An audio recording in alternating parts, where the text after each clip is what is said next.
Hello, my name is Brenda Bonuke, and this is my digital story. Advertising has ensured that everywhere one turns, one is bombarded with billboards of actresses and models who seem to get skinnier, taller, and younger.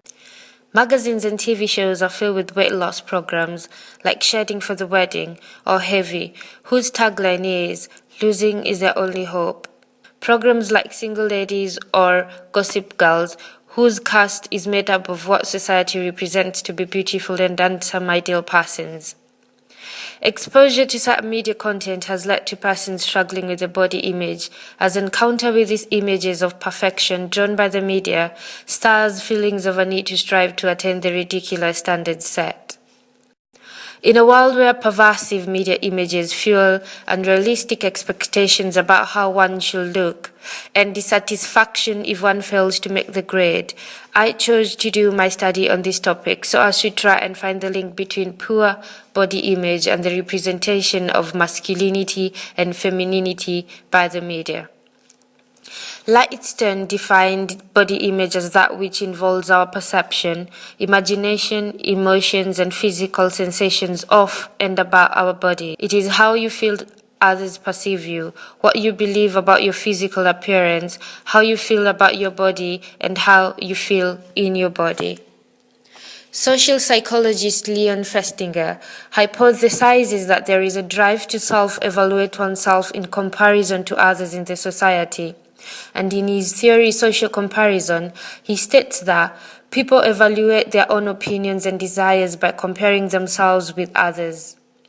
Society associates being thin with hardworking, beautiful, strong, and self-disciplined. On the other hand, being fat is associated with being lazy, ugly, weak, and lacking willpower. Because of these harsh critiques, rarely are women and men completely satisfied with their images, and as a result, they often feel great anxiety and pressure to achieve and maintain an imaginary appearance. From my thesis, I will take an ethnographic approach and do a qualitative research as opposed to a quantitative one.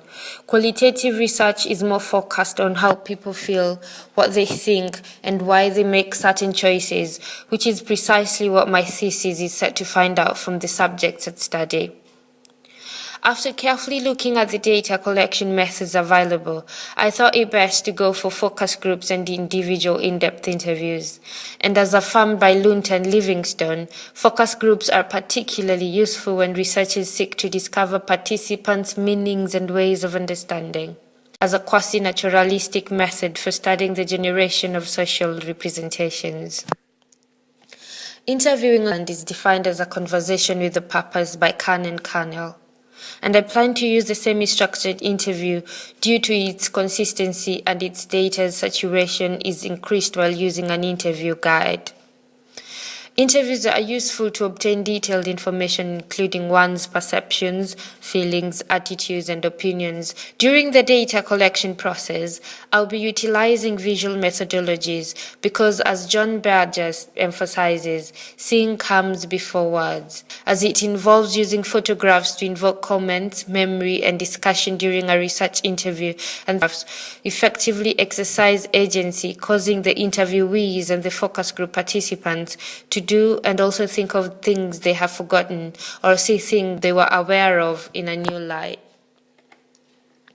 After choosing the data collection method, I researched on the analysis methods that I employ in my thesis.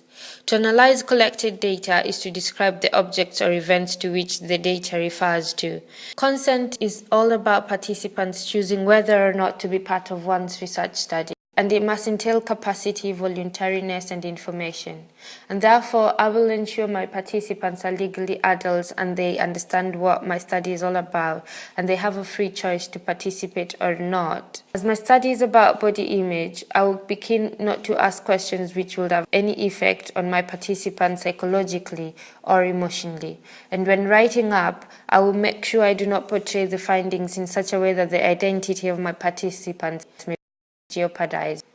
Since I'm also keen on the pervasive media text on beauty and fashion, and I often perform social comparison, I will reflect on and examine my relationship with the thesis and how this may affect the research decisions. Thank you very much for watching my digital story.